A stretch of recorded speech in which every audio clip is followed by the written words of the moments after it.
I found out when she started coming home sore, but hadn't worked a single shift. Melissa used to breeze through the front door with the effortless glow of a woman whose life was on track. But lately, she looked like she'd run a marathon through guilt. Leg day, she'd mutter, collapsing onto the couch like she'd fought gravity itself. The problem? Melissa worked in luxury real estate, not demolition. She hadn't lifted anything heavier than a latte since 2021. At first I let it slide. Relationships go through rhythms, don't they? But then it was every night. Legs sore, core tight, back aching.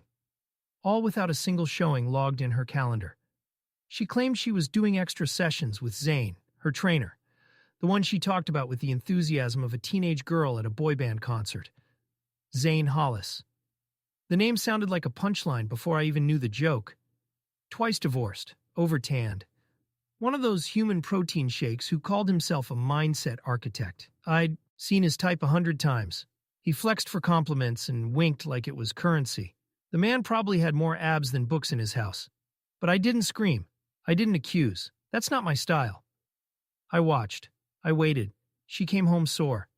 So I made a quiet detour of my own, to the gym. Didn't even step inside. I just asked for the owner, introduced myself as a local business investor. Offered triple the price for the next month's Billboard slot. Cash. No questions. A week later, the vinyl went up. Warning, he trains more than bodies. Black block letters. White background. Centered. Subtle enough to look like clever branding. Specific enough to strike like a bullet. And placed right above the gym's glass entrance. Visible from one specific angle, her morning run route. I knew she'd see it. I knew her pace would slow, and I knew that no lie she'd rehearsed could run faster than that truth. 20 feet wide, and sanctioned by the very building where she thought no one was watching. She wanted a more exciting life. I just made it public. It began with glances, not hers, mine. I started watching her the way you watch a movie you've already seen once, but this time you're looking for clues you missed. Her routines used to be comforting. Morning smoothies, makeup by the kitchen window, tight ponytail, and those curated Instagram-ready workout fits. But suddenly they felt rehearsed, too polished. Like she was performing the part of a committed wife who just wanted to feel strong again. Funny how strength became her new obsession the moment Zane entered the picture.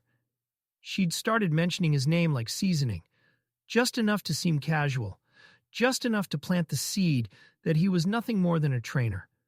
But she underestimated how carefully I listened. Melissa wasn't careless.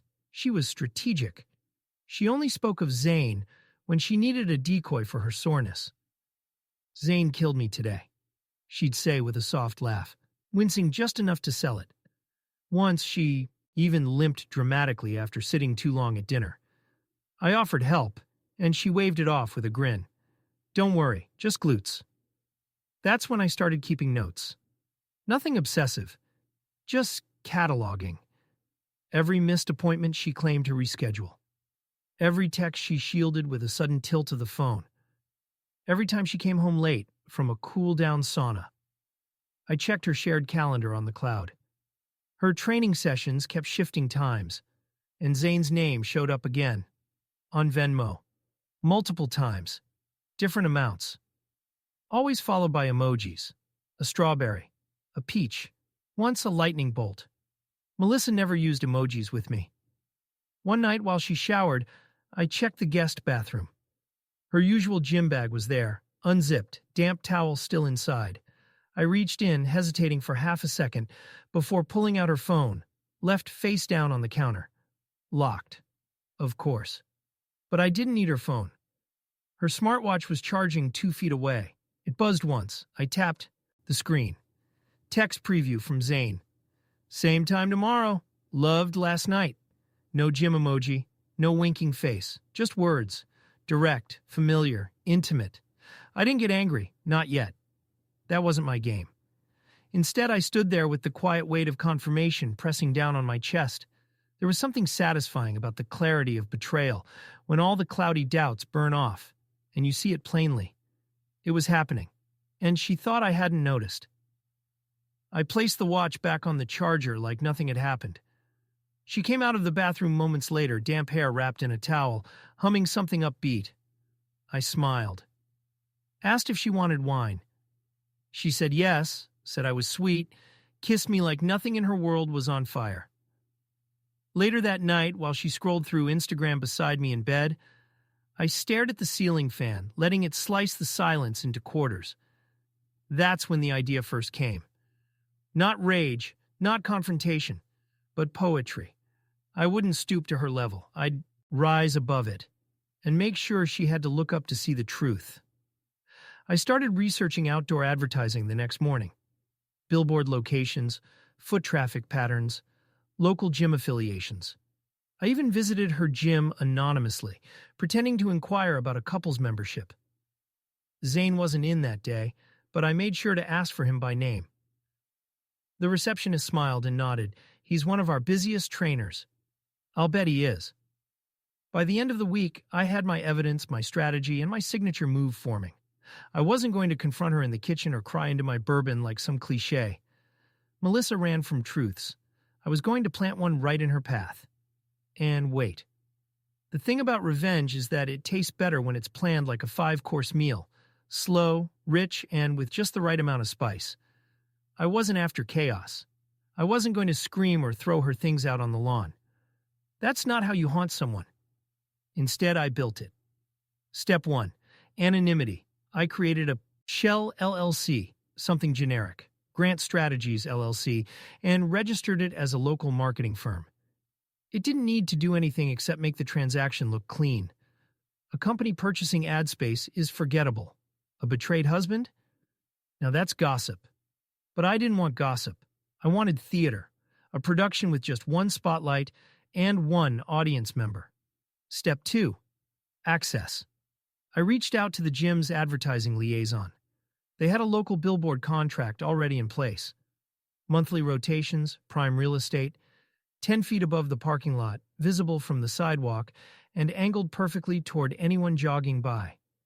I offered triple the standard rate if we skipped the rotation and guaranteed full-month exclusivity. He didn't even blink before saying yes. "What's the product?" he asked, leaning back in his plastic swivel chair. "Something fitness-related?" "Something like that," I said, handing him the design mock-up I'd already prepared. Black and white, clean font, one line. Warning, he trains more than bodies. He chuckled. One of those awkward, unsure laughs people give when they can't decide if something is clever or dangerous. "You sure this is legal?" "It doesn't name anyone. Doesn't imply anything. It's metaphorical." I smiled. "Unless someone makes it about them." He didn't ask again. I scheduled the installation for the last Sunday night of the month.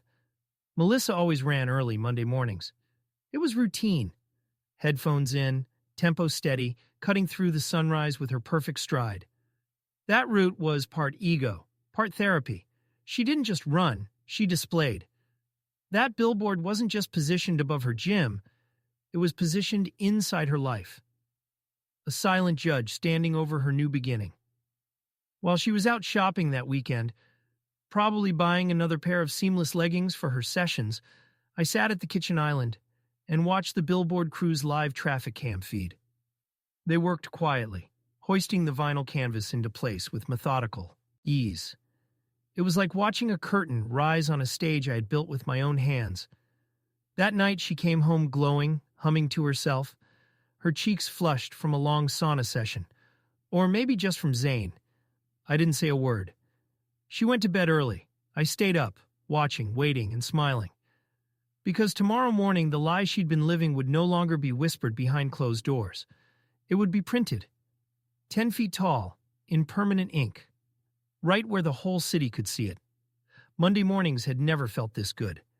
I sat in my car, engine off, parked just across the street from the gym. A perfect line of sight. The sun had only begun to rise, casting golden streaks across the sidewalk as the first few joggers passed by, oblivious to the new message above them. Birds chirped with the same unearned optimism Melissa always carried in her stride. I sipped my coffee slowly, waiting. And then there she was. She rounded the corner in her favorite lavender set, the one she posted on Instagram last week with the caption, "Monday is for warriors." Earbuds in, pace strong, head held high. I'd watched that run enough times to know every beat of her rhythm. She didn't look up immediately. She never did. Her focus was forward, driven like she was running toward some invisible finish line that only she could see. But the moment came, just past the curb, where her line of sight naturally lifted. It always did, right as she approached the gym. She saw it. Her steps faltered. It wasn't dramatic, no tripping, no collapse, just a subtle shift in her posture, like her lungs forgot how to breathe for a second. Her eyes froze on the billboard, scanning it again to make sure it said what she thought it said. Her body slowed, then stopped completely, and there she stood, panting lightly, trying to figure out whether this was coincidence or war. The message wasn't screaming. It didn't need to. That one sentence, written in bold, clean font, held more weight than a courtroom confession. Warning: he trains more than bodies. No names, no photos, but her world, her affair, her illusion, it was all pinned to that sentence like a butterfly under glass. She glanced around.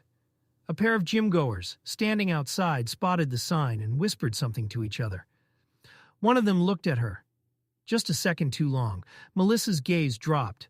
Her hand instinctively went to her hip, gripping her phone as if the answer to this mess was inside it. I watched from the car. She still hadn't seen me. Inside the gym, I noticed Zane through the tinted glass windows. Shirtless, as usual, tossing a towel over his shoulder and chatting up a young blonde at the front desk. I saw when he turned, noticed the billboard, and froze mid-sentence. Then he laughed, that cocky, hollow laugh of a man who thought he was untouchable. But his smile cracked the second he spotted me. There I was, driver's seat, window down, sunglasses on, staring straight at him like a director, watching his actors realize the scene had changed. Melissa finally turned toward my car. Our eyes met. She didn't smile. She didn't cry. She just stood there, exposed, silent, and suddenly very aware that this run would never be routine again. By noon, the gym's front desk had answered more phone calls than in the past 2 months combined. Members weren't canceling because they were outraged. They were canceling because they didn't want to be part of the joke, collateral damage in someone else's scandal. By 3 p.m., Zane had turned off the comments on his Instagram. Too late.